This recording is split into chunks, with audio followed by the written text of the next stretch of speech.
हिंदुओं में जैसलमेर की तत्कालीन कलेक्टर टीना डाबी के प्रति इतना सम्मान है कि विस्थापित आज भी पूर्व कलेक्टर डाबी को दुआएं और शुभकामनाएं देते हुए नहीं थक रहे हैं। इनके दिलों में आईएएस टीना डाबी आज भी राज कर रही हैं। इन हिंदू पाक विस्थापितों के जहन में आज भी पूर्व कलेक्टर डाबी की तरफ से उनके लिए किए गए पुनर्वास का काम आज भी जिंदा है। और तो और इनमें से एक ऐसा भी हिंदू पाकिस्तानी विस्थापित परिवार है जो 20 साल पहले पाकिस्तान में अत्याचारों से तंग आकर भारत आया और जैसलमेर में रहकर इन विस्थापितों के हक की लड़ाई लड़ रहा है। महज हाई स्कूल तक पढ़े हुए पाक विस्थापित किशनराज भील जैसलमेर की पूर्व कलेक्टर टीना डाबी के कामों और उनकी वर्किंग स्टाइल पर फिदा है। उन्होंने पाकिस्तानी विस्थापितों की समस्या और उसके मर्म को लेकर एक किताब लिख डाली है। पुनर्वासी अमेज़न, फ्लिपकार्ट आदि पर उपलब्ध है। गौरतलब है कि मई 2023 में जैसलमेर से 5 किलोमीटर दूर अमर सागर तालाब के कैंटोनमेंट एरिया में अवैध रूप से बसे हुए करीब 4 दर्जन से ज्यादा हिंदू पाकिस्तानी विस्थापितों को तत्कालीन जिला कलेक्टर टीना डाबी ने अतिक्रमण मानते हुए बेदखल कर दिया था। इस मामले में टीना की काफी किरकिरी हुई थी। बाद में टीना डाबी ने डैमेज कंट्रोल करते हुए इन विस्थापितों को करीब 7 किलोमीटर दूर मूल सागर में 40 बीघा जमीन अलॉट करके न केवल पुनर्वास किया, साथ ही उनके लिए खाने पीने के इंतजाम भी करवाए।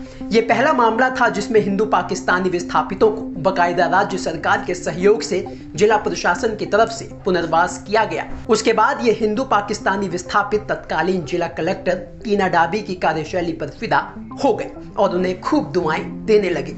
और तो और जिस दिन इन विस्थापितों को पुनर्वास किया जा रहा था उस दिन इन विस्थापितों ने टीना डाबी के लिए खूब पलक पावड़े बिछाए और उस समय टीना डाबी गर्भवती थी तो कई बुजुर्ग महिलाओं ने उन्हें पुत्र प्राप्ति का आशीर्वाद तक दे दिया। किताब के कवर फोटो पर बकायदा टीना डाबी को छापकर उनको सम्मान दिया है। हालांकि आईएएस टीना डाबी का कहना है कि उनसे किताब के कवर फोटो छापने के लिए परमिशन नहीं ली थी, लेकिन किताब के लेखक किशनराज भील ने कहा कि हमने कवर फोटो छापने के लिए टीना मैडम से काफी संपर्क करने की कोशिश की, लेकिन उनसे संपर्क नहीं हो पाया।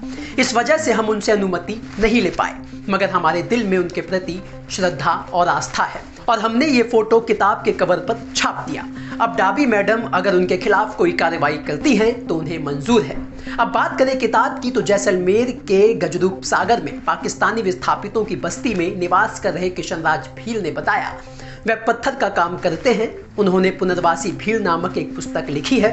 82 पेज और 6 अध्याय की इस पुस्तक में अखबारों की कटिंग के साथ ही तथ्यात्मक आंकड़ों, पाकिस्तान में हिंदुओं पर होने वाले अत्याचारों के साथ ही भारत में मिलने वाली सुविधाओं और यहाँ उनके लिए आने वाली कठिनाइयों का भी इस किताब में जिक्र किया गया है। तो वहीं इस किताब के मेन पेज पर उसने 2015 की यूपीएससी टॉपर टीना डाबी का फोटो दिया है। किताब में मई 2023 में पाकिस्तानी विस्थापितों की बस्ती पर उस समय जिला प्रशासन द्वारा चलाए गए बुलडोजर की कहानी और पुनर्वास की बातें भी लिखी हुई हैं।